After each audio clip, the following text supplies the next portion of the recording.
कहानी है रामपुर गांव की, जहां के मर्द महिलाओं को हमेशा नीचा दिखाने की कोशिश में रहते। अरे अभी तक खाना नहीं आया, क्या मुझे एक और शादी करने की जरूरत है? नहीं जी नहीं, ऐसा मत करना, वरना मैं कहाँ जाऊंगी। खाना लेकर मैं अभी आई जी। गांव की पंचायत में भी फैसले हमेशा औरतों के खिलाफ ही रहते। मैं जो फैसला सुनाता हूँ वो भगवान की आज्ञा होती है। इस लड़के ने अपने मन से शादी करके अच्छा नहीं किया। लड़के को घर भेज दो और इसकी शादी इसकी जाति की किसी लड़के से करवा दो, लेकिन ये लड़के, इसे तो गांव के बाहर निकाल दो। नहीं नहीं जमींदार साहब, ये क्या बोल रहे हैं? ऐसा नहीं हो सकता। मेरी बेटी मासूम है, इसे अच्छे बुरे की समझ नहीं है। अरे कहाँ जाएगी ये बेचारी? कहाँ जाएगी? इतनी चिंता है तो पूरे परिवार का गांव निकाला कर देते हैं। बेचारे पूरे बसे बसाए परिवार को गांव छोड़ना पड़ता है। चाहे जो हो, अगर बेटियों को कंट्रोल नहीं कर सकते तो गांव में रहने का कोई मतलब नहीं है। यहाँ औरतों को दब कर रहना होगा। कोई भी अपने हिसाब से कुछ नहीं कर सकता, सब ईश्वर की मर्जी से ही होगा। तभी गांव का एक आदमी दौड़ा दौड़ा आता है। सरपंच साहब, जमींदार साहब, वो कालिया है ना, उसकी बेटी पढ़ने के लिए शहर जा रही है। अच्छा, ये कब हो गया? और कालिया की हिम्मत कैसे हो गई ऐसा करने की? लेकर आओ उसे और उसकी बेटी को। बस फिर क्या था, हाजिर हो जाते हैं कालिया और उसकी बेटी सरपंच के सामने। और कालिया, ये क्या सुनने में आ रहा है? बेटी को इंजीनियर बना रहा है तू? और ये बता, गांव में तो स्कूल नहीं है, फिर कहां से इतनी क्लास पास कर गई तेरी बेटी? राधा, जो कि कालिया की बेटी है, उसे लगता है कि सरपंच उसकी तारीफ कर रहे हैं। सरपंच जी, मैंने ऑनलाइन पढ़ाई की है, डिस्टेंस लर्निंग से। सभी में मैंने अच्छे नंबर पाए हैं, जिसे देखते हुए शहर की इंजीनियरिंग कॉलेज में मुझे स्कॉलरशिप मिली है। वाह जी वाह, क्या होती है ये? पहले तो ये बताओ, फिर आगे की बात करते हैं। पूरा गांव राधा की बात सुन रहा था और राधा बोलती जा रही थी।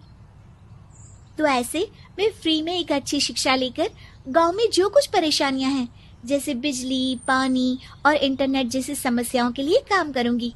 मैं गांव को शहर से जोड़ने के लिए पुल का निर्माण करवाने का प्रस्ताव रखूंगी। मुझे पूरी उम्मीद है कि जल्द ही हमारा गांव भी तरक्की की राह पर चल पड़ेगा। राधा की बात सुनकर सारे गांव वाले ताली बजाने लगते हैं। सरपंच को समझ नहीं आता कि वो क्या करे। चुप रह नादान लड़की, गांव के खिलाफ जाने के लिए तुझे गांव से बेदखल कर दिया जाएगा, वो भी पूरे परिवार के साथ। और हाँ, अगर ठीक से गांव में रहना चाहती है तो ये पढ़ाई लिखाई छोड़ दे। हम तेरे लिए गांव का कोई होनहार लड़का देखेंगे। तभी गांव का एक आदमी बोल पड़ता है। अरे नहीं नहीं सरपंच जी, राधा बिटिया जो बता रही है, अगर वैसा हो जाए तो हम लोगों को पैसा कमाने के लिए बाहर नहीं जाना पड़ेगा। हाँ जी, और ना ही कोसों दूर पानी के लिए भटकना पड़ेगा। हमारे बच्चे भी अच्छी पढ़ाई कर सकेंगे और आगे बढ़ेंगे, ना कि हमारी तरह खेती करते बैठेंगे। क्यों गांव वालों, राधा बिटिया का साथ देना चाहिए ना। सरपंच देखता है कि गांव राधा के साथ है तो वो चुप हो जाता है। वो घर आकर अपने सलाहकार से बात करता है, जो बहुत ही चालाक किस्म का इंसान होता है। अरे सरपंच साहब, आपको बहुत ही होशियारी से काम लेना पड़ेगा। एक बार गांव तरक्की कर गया, यहाँ के बालक पढ़ लिए तो कोई ना पूछेगा आपको। और फिर ये जो बेटा और बेटी है ना आपके, इनको भी आम लोगों की तरह ही जीवन जीना होगा। हाँ, लेकिन करे तो क्या करे? वो ना आप मुझ पर छोड़ दीजिए, बस मैं जैसा बोलूं करते जाइए। अगले रोज सुबह जब गांव वाले सोकर उठते हैं तो राधा के घर के बाहर और साथ ही वो लोग जिन्होंने राधा का सपोर्ट किया था, उनके घर के आगे लाल रंग से कल आऊंगी लिखा होता है। कल आऊंगी, यह क्या होता है?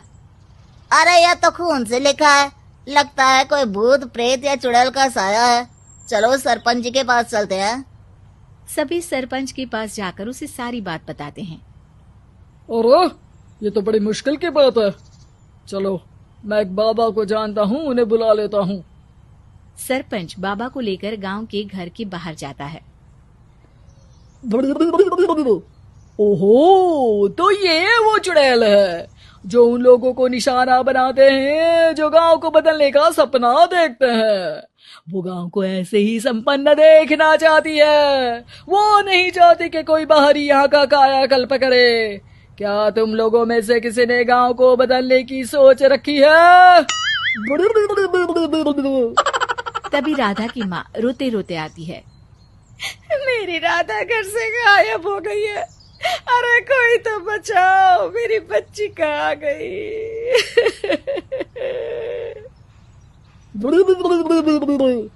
ले गई वो चुड़ैल, तेरी बच्ची को ले गई।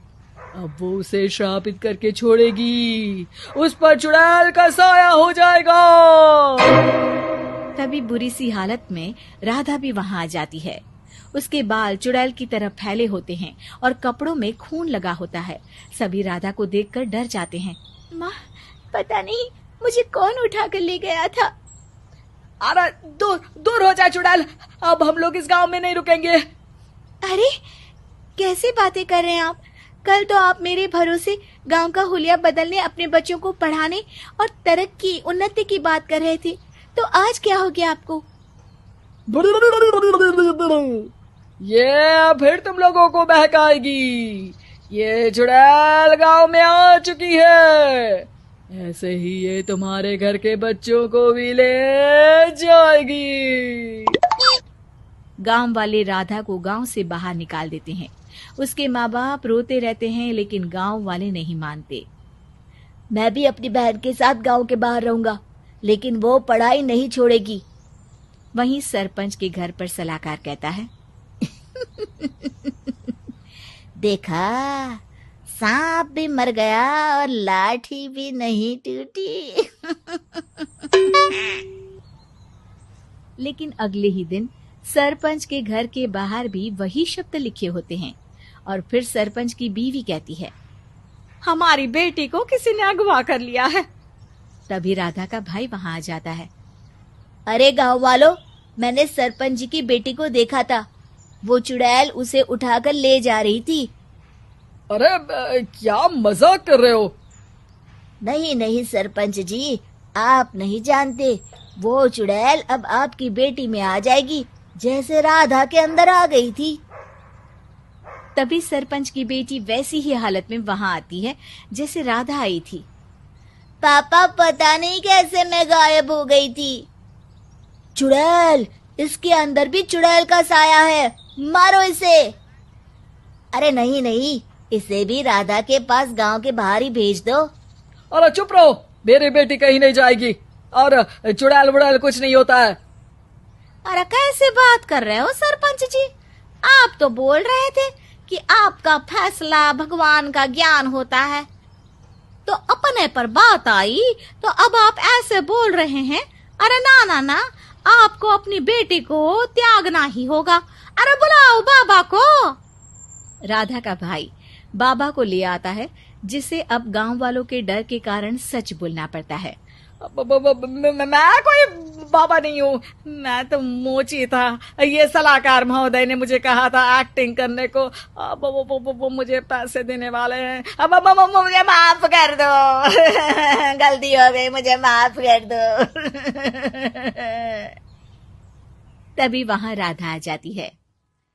देखा सरपंच जी, जब गांव के बच्चे साक्षर होंगे तो आप जैसे लोगों की चालाकी नहीं चलेगी।